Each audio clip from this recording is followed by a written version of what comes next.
Hello students, welcome back to this channel. Students, इस video में हम 8th क्लास का चैप्टर नंबर 7 जिसका नेम है कंपेयरिंग क्वांटिटीज, इस चैप्टर को हम कंटिन्यू करेंगे।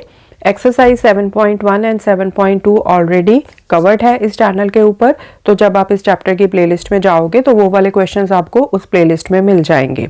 प्लेलिस्ट का लिंक मैं इस वीडियो के डिस्क्रिप्शन बॉक्स में मेंशन कर दूंगी। अब इस चैप्टर का जो लास्ट टॉपिक है कंपाउंड इंटरेस्ट, वो अभी कवर करना बाकी है एंड कंपाउंड इंटरेस्ट के ऊपर बेस्ड एक्सरसाइज 7.3 के क्वेश्चंस हैं। तो इस वीडियो में हम कंपाउंड इंटरेस्ट होता क्या है, इसका फॉर्मूला क्या है एंड कुछ एग्जांपल्स वो हम कवर करेंगे।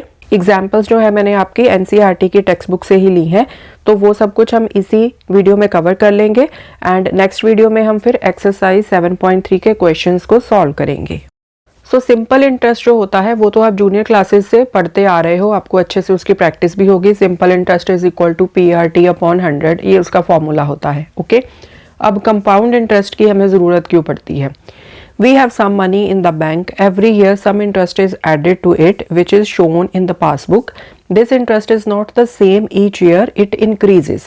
अब ये स्टेटमेंट क्या कहती है कि जब आप बैंक में कुछ अमाउंट रखते हो तो उसके ऊपर कुछ इंटरेस्ट ऐड होता है, ठीक है, जो आपको आपकी पासबुक में दिखाई देता है कि हाँ भाई इतना जो अमाउंट है वो ऐड हो गया। बट ये जो इंटरेस्ट होता है ना पर ईयर एनुअली, वो सेम नहीं रहता। एवरी ईयर वो इंक्रीज होता जाता है। नॉर्मली द इंटरेस्ट पेड और charge is never simple. So compound interest हम इसीलिए डिस्कस कर रहे हैं, इसीलिए हम स्टडी करेंगे, क्योंकि ज़्यादातर जो इंटरेस्ट पे होता है ना या फिर चार्ज किया जाता है वो सिंपल नहीं होता। The interest is calculated on the amount of the previous year. तो होता क्या है कि अगर इस साल के लिए इंटरेस्ट कैलकुलेट करना है तो पिछले साल के एंड में जितना अमाउंट है अकाउंट में उसके ऊपर कैलकुलेट किया जाएगा। जब वो इंटरेस्ट वाला अमाउंट पुराने वाले अमाउंट में ऐड हो जाएगा तो जो अमाउंट था इनिशियली डिपॉजिट किया वो इंक्रीज हो जाएगा। अब नए वाले ईयर पे जब इंटरेस्ट कैलकुलेट होगा तो वो जो इंक्रीज्ड अमाउंट है ना, प्रिंसिपल अमाउंट, उसके ऊपर कैलकुलेट होगा।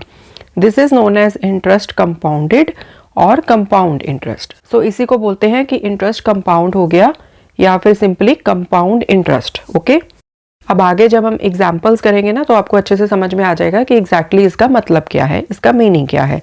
So let us look at the difference between simple interest and compound interest. तो अब हम डिस्कस कर लेते हैं कि simple interest and compound interest में डिफरेंस क्या है, ताकि आपको अच्छे से क्लैरिटी हो जाए। तो हम स्टार्ट करते हैं प्रिंसिपल अमाउंट 100 से। So this is our principal amount जो इनिशियली हमने लिया।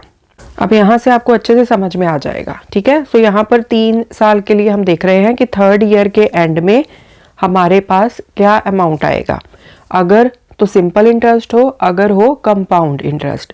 तो देखो फर्स्ट ईयर में प्रिंसिपल अमाउंट सेम है, यहाँ पर भी 100, यहाँ पर भी 100। इंटरेस्ट रेट यहाँ पर हम ले लेते हैं 10% ईच ईयर, ठीक है।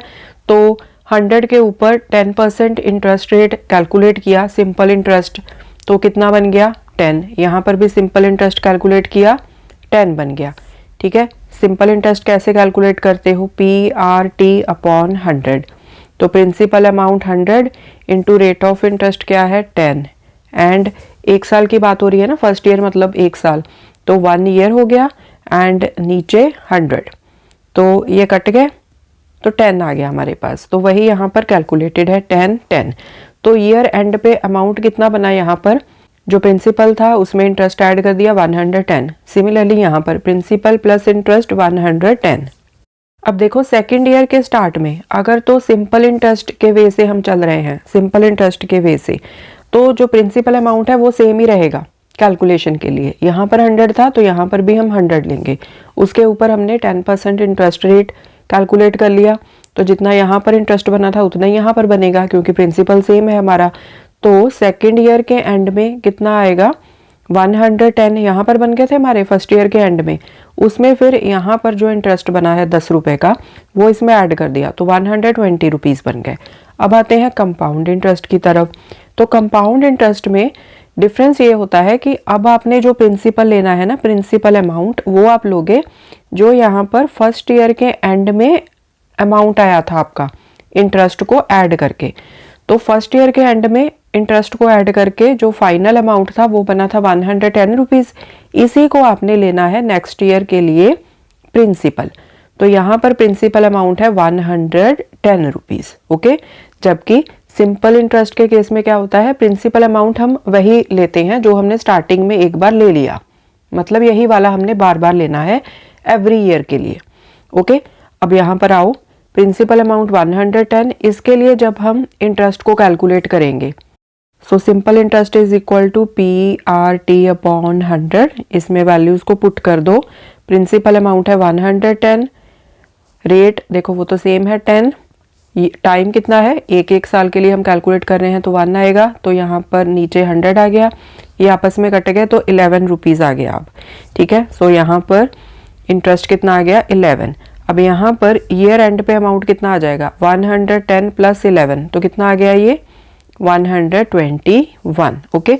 अब थर्ड ईयर पे आ जाओ, यहाँ पर अगर आपने सिंपल इंटरेस्ट कैलकुलेट करना है तो देखो प्रिंसिपल अमाउंट सेम रहेगा 100 जो हमने इनिशियली लिया था, ठीक है। अब उस पर फिर से आप इंटरेस्ट कैलकुलेट करोगे 10% के रेट से, तो 10 ही आएगा, जो यहाँ पर आया है यहाँ पर आया है वही यहाँ पर आएगा।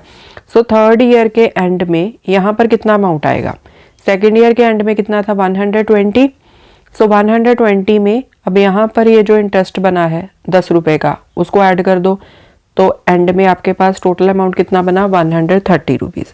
अब आते हैं कंपाउंड इंटरेस्ट की तरफ। अब यहाँ पर प्रिंसिपल अमाउंट कितना बनेगा, जितना सेकेंड ईयर के एंड में अमाउंट बना था टोटल, ठीक है। सो प्रिंसिपल अमाउंट 121, अब इसके ऊपर कैलकुलेट कर लो आप, सो 121 इंटू 10 इंटू 1 अपॉन 100, तो लास्ट के 0 कट गए, सो 121 अपॉन 10, सो 12.10, सो ये बन गया यहाँ पर इंटरेस्ट। तो थर्ड ईयर के एंड में यहाँ पर टोटल अमाउंट कितना बना, 121 जो प्रिंसिपल अमाउंट है उसमें आपने ऐड कर दिया इस इंटरेस्ट को, सो दिस इज 133 रुपीज़ एंड 10 पैसे, ठीक है, 133.10, ओके। सो अभी आप देखो कि 3 साल के एंड में अगर आप सिंपल इंटरेस्ट से कैलकुलेट करोगे तो कम अमाउंट बनेगा, कंपाउंड इंटरेस्ट से कैलकुलेट करोगे तो ज़्यादा अमाउंट बनेगा, ओके। सो ये डिफरेंस होता है between simple interest and compound interest. Compound interest में क्या होता है कि नेक्स्ट ईयर के लिए जो आप प्रिंसिपल लेते हो वो पिछले साल का जो टोटल अमाउंट बनता है वो नेक्स्ट ईयर के लिए बनेगा प्रिंसिपल फिर से, और इसी तरह से जब उस नए वाले प्रिंसिपल के ऊपर जो भी इंटरेस्ट कैलकुलेट होके जो नया अमाउंट बनेगा, यहाँ पर देखो जो नया अमाउंट बनेगा वो फिर से नेक्स्ट ईयर के लिए बनेगा प्रिंसिपल, ठीक है। जबकि सिंपल इंटरेस्ट के केस में क्या होता है कि जो आपने स्टार्टिंग में प्रिंसिपल लिया एक बार, एवरी ईयर आपने वो सेम ही प्रिंसिपल लेके इंटरेस्ट को कैलकुलेट करना है। सो ये है एक बेसिक अंडरस्टैंडिंग कि कंपाउंड इंटरेस्ट क्या होता है, किस तरह से इसको कैलकुलेट किया जाता है, ओके। सो यहाँ पर देखो ये पॉइंट वही चीज कह रहा है जो मैंने अभी आपको समझाई, principal remains the same under simple interest while it changes every year after year under compound interest, okay। अब बैंक में पैसे डिपॉजिट करा रहे हो तो जो रेट ऑफ इंटरेस्ट है मतलब वो पॉजिटिव होता है, तो एवरी ईयर जो प्रिंसिपल है वो बढ़ता जाएगा, इसलिए मैंने बढ़ता जाएगा ये वाली चीज़ बोली है। आगे जब हम एग्जाम्पल्स करेंगे ना उनमें कुछ केसेस ऐसे हैं कि जिसमें क्या है कि जैसे जैसे टाइम बढ़ता जाएगा, मतलब सेकेंड ईयर थर्ड ईयर, तो जो चीज़ है ना मतलब जो रेट ऑफ इंटरेस्ट है वो नेगेटिव होता है, मतलब कम होती जाएगी चीज़, तो इसीलिए यहाँ पर वर्ड चेंजेस यूज़ किया है कि पॉजिटिव हो तो पॉजिटिवली इंक्रीज होगा, नेगेटिव है तो नेगेटिवली डिक्रीज होगा, ठीक है जी। अब हम आते हैं इसके फॉर्मूला के ऊपर। तो देखो अगर कंपाउंड इंटरेस्ट से आपने अमाउंट कैलकुलेट करना है तो उसके लिए फॉर्मूला होता है प्रिंसिपल ब्रैकेट में 1 + r/100 raise to the power n। अब यहाँ पर a क्या है, अमाउंट, मतलब जितने भी साल के लिए आप कंपाउंड इंटरेस्ट को कैलकुलेट कर रहे हो उतने सालों के बाद टोटल कितना अमाउंट आपको मिलेगा, ठीक है, कितना अमाउंट बनेगा। So that is amount, p stands for principal, r rate of interest and n क्या रिप्रेजेंट करता है, नंबर ऑफ ईयर्स, कि कितने नंबर ऑफ ईयर्स के लिए हम अमाउंट को कैलकुलेट कर रहे हैं। सो जब आप अमाउंट कैलकुलेट कर लोगे तो वहां से कंपाउंड इंटरेस्ट फिर आप निकाल सकते हो। कंपाउंड इंटरेस्ट क्या होगा, अमाउंट माइनस प्रिंसिपल। अब हम डिस्कस करते हैं कि कंपाउंड इंटरेस्ट फॉर्मूला की और क्या क्या एप्लीकेशंस हो सकती हैं। एक तो हमने देख ली कि बैंक में जो पैसे डिपॉजिटेड होते हैं वो कंपाउंड इंटरेस्ट के अकॉर्डिंगली उसमें जो है जो पैसे में इंक्रीमेंट होती है, okay, so there are some situations where we could use compound interest formula. उसमें से कुछ यहाँ पर जस्ट दी हैं आपके रेफरेंस के लिए। इंक्रीज और डिक्रीज इन पॉपुलेशन, तो पॉपुलेशन में जब इंक्रीज और डिक्रीज हमने कैलकुलेट करना होता है ना, तो कंपाउंड इंटरेस्ट वाले फॉर्मूला का ही यूज होता है। सो पॉपुलेशन से रिलेटेड हमने आगे एक एग्जांपल लेनी ही है, तो वहीं पे समझ लेंगे। The growth of a bacteria if the rate of growth is known. इसी तरह से बैक्टीरिया की जो ग्रोथ होती है उसको भी कंपाउंड इंटरेस्ट वाले फॉर्मूला से ही हम कैलकुलेट करेंगे। इसको इसी तरह से समझ लो कि जो प्रिंसिपल अमाउंट है वो हर एक साल के लिए इंक्रीज होता जाएगा, ठीक है। ऐसा नहीं रहेगा कि जैसे सिंपल इंटरेस्ट में होता है कि एवरी टाइम आपने सेम 100 ही लेना है। कंपाउंड इंटरेस्ट के अकॉर्डिंगली जो नेक्स्ट ईयर के लिए प्रिंसिपल रहेगा वो इंक्रीज्ड रहेगा, ठीक है। Next, the value of an item if its price increases or decreases in the intermediate years. और इसी तरह से अगर कोई आइटम है उसकी जो प्राइस है वो बढ़ रही है या कम हो रही है 5%, 10% इस तरह से, तो उसको भी हम कंपाउंड इंटरेस्ट के अकॉर्डिंगली ही कैलकुलेट करेंगे। अब इंक्रीज और डिक्रीज के रिलेटेड भी हम एक एग्जांपल करने वाले हैं, तो हम वहीं पर इसको अंडरस्टैंड कर लेंगे। ओके, सो ये कुछ बेसिक सी एप्लीकेशंस हैं जहां पर कंपाउंड इंटरेस्ट का जो फॉर्मूला है उसके बेसिस पर हम कैलकुलेशंस करते हैं। ओके, सो कहने का क्या मतलब है कि कंपाउंड इंटरेस्ट का जो फॉर्मूला है वो सिर्फ अमाउंट मतलब मनी कैलकुलेट करने के लिए ही यूज नहीं किया जाता। कुछ अदर चीजें हैं जैसे यहाँ पर growth in population, growth of a bacteria, इस टाइप की जो कैलकुलेशंस होती हैं वहां पर भी ये यूज में आता है। अब आगे ये एग्जांपल ले लेते हैं, आपकी टेक्स्ट बुक से ही ली है मैंने। The population of a city was 20,000 in the year 1997. It increased at the rate of 5% per annum. Find the population at the end of the year 2000। सो यहाँ पर दिया है कि 1997 में थी 20,000 पॉपुलेशन, फिर एवरी ईयर 5% की इंक्रीमेंट हो रही है। आपने ईयर एंड मतलब 2000 का जब ईयर एंड होगा तब कितनी पॉपुलेशन होगी वो आपने फाइंड करनी है। तो यहाँ पर भी जब आपने पॉपुलेशन कैलकुलेट करनी है ना, आपने कंपाउंड इंटरेस्ट उस फॉर्मूला से आपको यहाँ पर कैलकुलेशन करनी पड़ेगी। उसका रीजन ये है, यहाँ पर वही रीजन मेंशन किया हुआ है। There is 5% increase in population every year, so every new year has new population. मतलब जब 5% की पॉपुलेशन इंक्रीमेंट होगी तो क्या होगा कि हर नए साल पर जो नया बनेगा प्रिंसिपल अमाउंट वो डिफरेंट होगा, मतलब वो इंक्रीज होता जाएगा। So it means it is increasing in compounded form. तो यही तो होता है कंपाउंड इंटरेस्ट कि जो प्रिंसिपल अमाउंट्स है ना ईयर आफ्टर ईयर वो चेंज होते जाते हैं। Population in the beginning of 1998 is equal to 20,000। This is the principal for the first year. So यहाँ पर हम डिस्कस कर लेते हैं।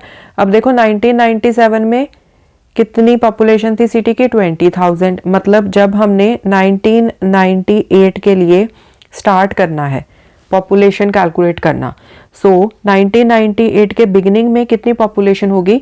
जितनी 1997 में उन्होंने दे रखी थी, सो 20,000। सो ये हो गया यहाँ पर प्रिंसिपल अमाउंट। ओके, अब इस पे आप 5% की ग्रोथ जो है उसको कैलकुलेट करोगे। सो 99 के स्टार्ट में, या फिर आप इसको इस तरह से समझ लो कि 1998 जब एंड होगा, 98 के एंड में यहाँ पर कितनी पॉपुलेशन हो जाएगी? ये वाला प्रिंसिपल अमाउंट प्लस 5% के अकॉर्डिंगली जितनी आप ग्रोथ कैलकुलेट करोगे, तो इन दोनों चीज़ों को प्लस करके यहाँ पर एक अमाउंट बन जाएगा। सो ये बन जाएगा आपका नया प्रिंसिपल अमाउंट P1, ठीक है, 99 के लिए। सो 99 के बिगिनिंग में ये हो गया आपका प्रिंसिपल अमाउंट। अब इस पे आपने 5% के रेट से ग्रोथ को कैलकुलेट किया। सो प्रिंसिपल अमाउंट प्लस ये वाली ग्रोथ, तो 99 के एंड में, या फिर आप इसको बोलो कि 2000 के स्टार्ट में, यहाँ पर आपके पास एक नया प्रिंसिपल अमाउंट बन जाएगा P2।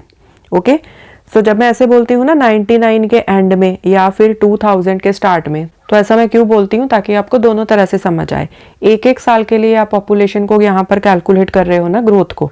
तो 99 के स्टार्ट में ये प्रिंसिपल अमाउंट था, उस पर 5% की ग्रोथ हो गई, एक साल का आपने टाइम लिया, तो 99 का एंड हो गया। या फिर आप इसको कैसे बोल सकते हो कि 2000 का स्टार्ट हो गया। सो 98 के एंड में जो अमाउंट बना वो नए साल के लिए बन गया प्रिंसिपल अमाउंट, नया प्रिंसिपल अमाउंट। इसी तरह से 99 ईयर के एंड में जो बना अमाउंट, A2 नेम दे दो इसको, वो 2000 के लिए बन गया नया प्रिंसिपल अमाउंट, ठीक है। सो इसलिए मैं इस तरह से बोल रही थी, ओके। अब यहाँ पर ये जो P2 है वो 2000 वाला जो साल है उसके लिए ये प्रिंसिपल अमाउंट है, तो उस पर फर्दर आपने 5% की ग्रोथ कैलकुलेट करनी है ताकि आपके पास 2000 ईयर के एंड में जो अमाउंट बनेगा वो आ जाए, क्योंकि एंड में आपने यही निकालना है, at the end of the year 2000, okay. So 2000 के लिए प्रिंसिपल अमाउंट आ गया, उस पर फिर आपने 5% की ग्रोथ को कैलकुलेट किया, तो 2000 ईयर के एंड में जो अमाउंट बनेगा A3 वो आपने फाइंड करना है, ओके। आई होप अभी आपको अच्छे से क्लियर हुआ होगा। तो अभी हम इस क्वेश्चन को सॉल्व करना स्टार्ट करते हैं। So population at the beginning of 1998 is equal to 20,000। So 97 के एंड में कितनी थी पॉपुलेशन? 20,000, एंड उसी को हम प्रिंसिपल लेंगे। So principal for 1998 year, okay. सो ये हो गया प्रिंसिपल। अब जो रेट है ग्रोथ का वो 5% दिया है, so increment in population for the year 1998 मतलब एक साल, मतलब 1998 में कितनी ग्रोथ हुई है वो हम कैलकुलेट कर रहे हैं। तो सिंपली वही जो सिंपल इंटरेस्ट वाला फॉर्मूला होता है ना, PRT अपॉन 100, उसी से कैलकुलेट करेंगे। तो प्रिंसिपल कितना है? 20,000 मल्टीप्लाई बाय 5 मल्टीप्लाई बाय 1, क्योंकि एक एक साल के लिए हम कैलकुलेट कर रहे हैं। यहाँ पर 98th जो ईयर है उसके लिए कैलकुलेट कर रहे हैं। तो इसको कैलकुलेट किया, 5 2s are 10 एंड पीछे के ये 2 zeros लग गए, मतलब 1000 की ग्रोथ है। तो 1998 के एंड में कितनी पॉपुलेशन बन जाएगी वो लिख लेते हैं।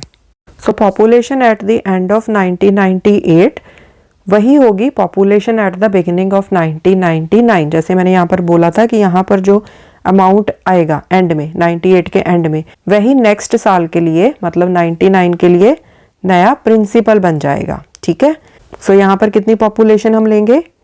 20,000 में 1000 को ऐड करके, क्योंकि यहाँ पर 98 के एंड में क्या अमाउंट बनेगा?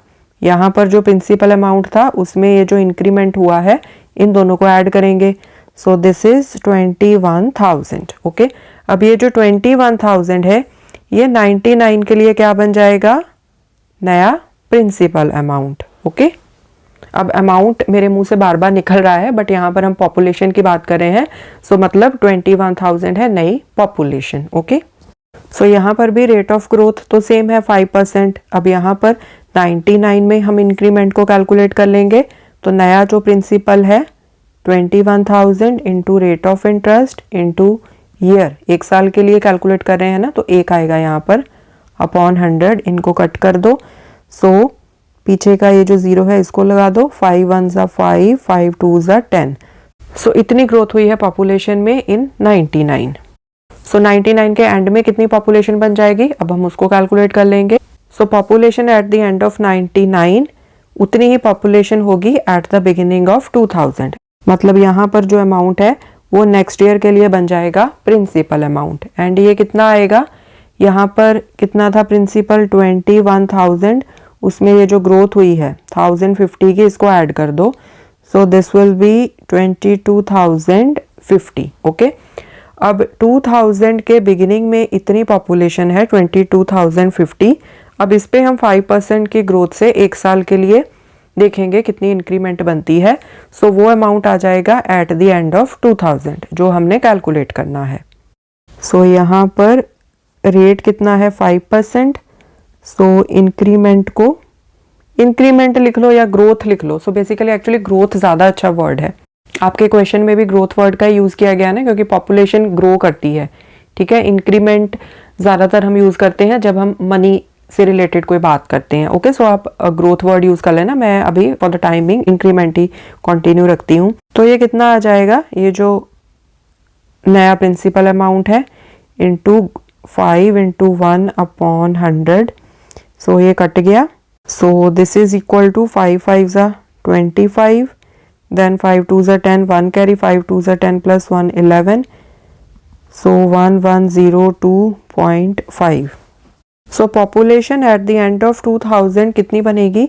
यहाँ पर जो था प्रिंसिपल अमाउंट 22050, उसमें ये जो इंक्रीमेंट हुई है 1102.5, इसको ऐड कर दो। सो 23,152.5। ओके, सो इस तरह से आप कैलकुलेट करते हो। सो अगर आप इस कैलकुलेशन को अब सीधा कंपाउंड इंटरेस्ट का जो फॉर्मूला हमने स्टडी किया था, अगर उसके अकॉर्डिंगली आप कैलकुलेशन करोगे तो कैसे आएगा? ए स्टैंड्स फॉर अमाउंट, जो फाइनल अमाउंट हमने कैलकुलेट करना है। अब यहाँ पर अमाउंट नहीं, हम पॉपुलेशन कैलकुलेट करेंगे, तो फाइनल जो पॉपुलेशन आपने फाइंड करनी है उसके लिए। सो प्रिंसिपल अमाउंट मतलब जो स्टार्टिंग में हमें पॉपुलेशन दी थी 20,000, उसको लेंगे। यहाँ पर पहले मैं फॉर्मूला लिख देती हूँ।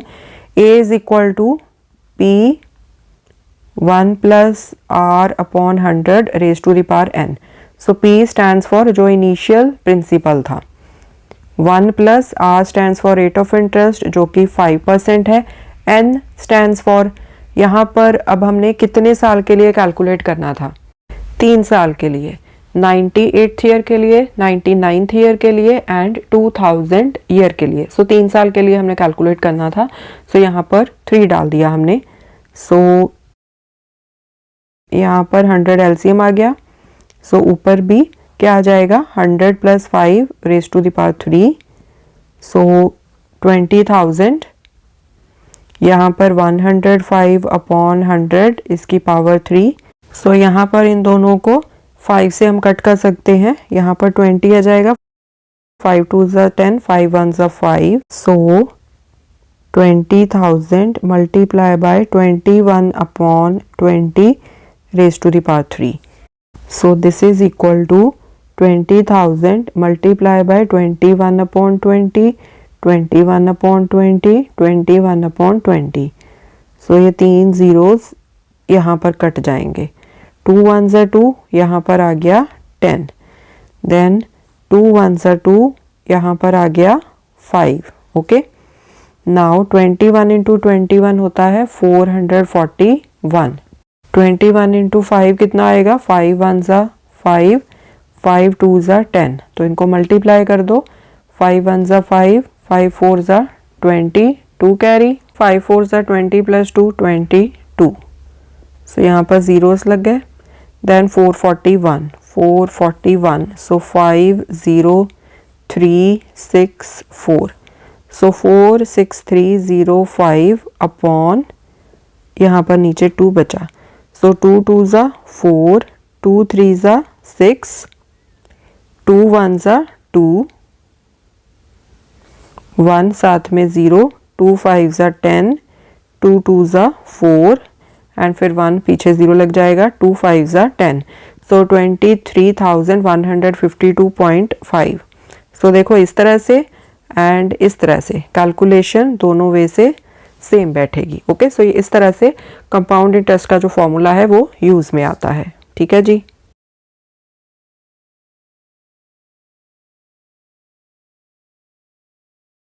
अब एक एग्जाम्पल और ले लेते हैं। ये भी मैंने आपकी एनसीईआरटी की टेक्स्ट बुक से ही ली है example. A TV was bought at a price of ₹21,000। After 1 year the value of the TV was depreciated by 5%। Depreciation का क्या मतलब होता है? कि कम हो जाना। Depreciation means reduction of value due to use and age of the item. Find the value of the TV after 1 year। So 1 साल के बाद टीवी की कितनी वैल्यू है वो आपने बताना है। एंड आपको बताया गया है कि जो वैल्यू है वो 5% से डेप्रिशिएट हो रही है पर ईयर। मतलब 1 साल में उस टीवी की वैल्यू 5% से कम हो जाती है। ओके, सो यहाँ पर देखो जो प्रिंसिपल अमाउंट है वो आपको क्या दिया है? ₹21,000।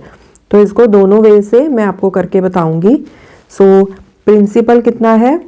₹21,000। रिडक्शन निकाल लेते हैं। रिडक्शन का रेट हमें दिया हुआ है।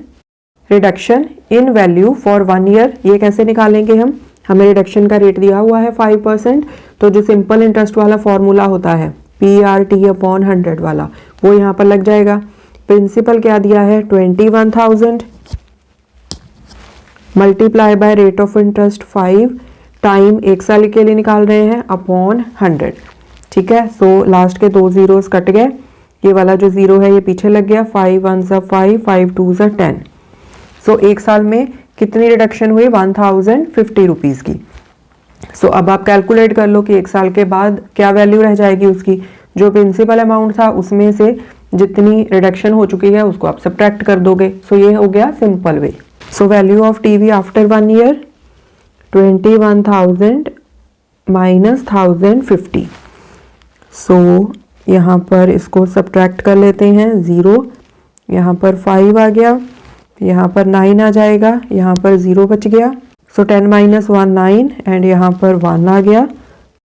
So rupees 19,950। ओके, सो ये तो हो गया सिंपल वे कि हमने क्या किया, एक साल के लिए जो रिडक्शन अमाउंट था उसको कैलकुलेट कर लिया सिंपल इंटरेस्ट वाला फॉर्मूला उसका यूज करके, फिर जो प्रिंसिपल अमाउंट था उसमें से जितनी रिडक्शन हुई उसको सब्ट्रैक्ट कर दिया, तो हमारे पास अमाउंट आ गया कि एक साल के बाद कितना आएगा। ओके, अब हम यहाँ पर कंपाउंड इंटरेस्ट वाला जो फॉर्मूला है ना उसको डायरेक्टली अप्लाई करते हैं। तो उसके लिए हम क्या करेंगे, देखो प्रिंसिपल अमाउंट तो सेम है, प्रिंसिपल अमाउंट ₹21,000। ओके, अब यहाँ पर जो रेट था, रेट क्या है, रिडक्शन का रेट है, मतलब रिडक्शन का रेट है ना, तो 5% की बजाय जब हम कंपाउंड इंटरेस्ट के फॉर्मूला में उसको पुट करेंगे ना तो -5% पुट करेंगे, क्योंकि जो ये जो रेट दिया हुआ है ना आपको, ये इंक्रीमेंट का नहीं है, ये डेप्रिसिएशन का है। सो डेप्रिसिएशन से मतलब हो गया कि ये जो रेट है इस रेट से वो चीज कम हो रही है, ज्यादा नहीं हो रही, बढ़ नहीं रही, कम हो रही है, इसीलिए यहाँ पर उसके साथ नेगेटिव का साइन लग जाएगा। ओके, सो कंपाउंड इंटरेस्ट वाला फॉर्मूला डायरेक्टली अप्लाई करके हम निकालेंगे value of TV after 1 year. Formula क्या होता है, amount is equal to principal bracket में 1 + r/100 रेज to the power n। So principal है 21,000 ब्रैकेट में, अब यहाँ पर देखो यहाँ पर प्लस नहीं लगेगा, ठीक है। सो प्लस की बजाय अब हम लगाएंगे माइनस, क्योंकि रेट ऑफ इंटरेस्ट हमने यहाँ पर नेगेटिव लेना है क्योंकि ये रिडक्शन का रेट दिया गया है हमें, ठीक है। सो -5/100 आ गया, एक साल के लिए निकाल रहे हैं, सो n की वैल्यू आ जाएगी 1। सो 21,000 एलसीएम ले लो, तो ऊपर 100 आ गया, -5 raise to the power 1, raise to the power 1 तो वैसे लिखने की ज़रूरत नहीं है, नेक्स्ट अभी स्टेप में हम नहीं लिखेंगे, इसको ज़रूरत ही नहीं है इसकी। सो 100 में से 5 को सब्ट्रैक्ट कर दो, 95 आ गया, नीचे आ गया 100। अब ये 2 ज़ीरोज़ कट हो गए, सो देखो ये लास्ट का 0 एंड में लगा दो, 95 को मल्टीप्लाई कर दो 21 के साथ, तो पहले तो 95 आ जाएगा, 2 5 ज़ा 10, 1 कैरी, 2 9 ज़ा 18 + 1 19, सो 5991। सो 1995 पीछे का 0, सो ये कितना आ गया अमाउंट, 19,950। सो चाहे इस वे से निकाल लो चाहे आप इस वे से निकाल लो, देखो आंसर सेम है, 19,950। ओके, सो स्टूडेंट्स इस वीडियो में हमने कंपाउंड इंटरेस्ट को अच्छे से समझ लिया है, एग्जांपल्स भी कर ली हैं एंड सेम ही एग्जांपल्स की हैं जो आपकी बुक में दी हुई हैं। आई होप अभी आपको अच्छे से क्लियर हो गया होगा कि कंपाउंड इंटरेस्ट का फॉर्मूला आप कहाँ पर यूज़ कर सकते हो। अगर आपने बैक्टीरिया की ग्रोथ निकालनी है वहाँ पर यूज़ कर सकते हो, कहीं की पॉपुलेशन की इंक्रीज डिक्रीज निकालना हो तो वो वहाँ पर यूज़ कर सकते हो, किसी अगर कोई आपको आइटम दी है उसकी वैल्यू में कोई रिडक्शन हुई है या इंक्रीमेंट हुआ है तो उसको भी आप निकाल सकते हो, वहाँ पर आप कंपाउंड इंटरेस्ट का फॉर्मूला डायरेक्टली अप्लाई कर सकते हो। अगर कहीं पर रेट जो दिया हुआ है वो रिडक्शन में दिया हुआ है तो वहाँ पर फिर जब आपने कंपाउंड इंटरेस्ट में उसकी वैल्यू पुट करनी है तो विद नेगेटिव साइन पुट करना है। ओके, सो एक छोटी सी ये चीज़ है, बस इसी का आपने ध्यान रखना है, फिर कोई मिस्टेक नहीं होगी। अगर कोई क्वेश्चन आ जाए कि पॉपुलेशन में डिक्रीज हो रहा है तो मतलब जो रेट है वो नेगेटिव है, अगर इंक्रीज हो रहा है तो रेट पॉजिटिव है। ओके जी, सो नेक्स्ट वीडियो में हम स्टार्ट करेंगे एक्सरसाइज 7.3 को, उसके जो क्वेश्चंस हैं कंपाउंड इंटरेस्ट के रिलेटेड उनको हम करेंगे। Thanks for watching, I will see you in the next video, take care.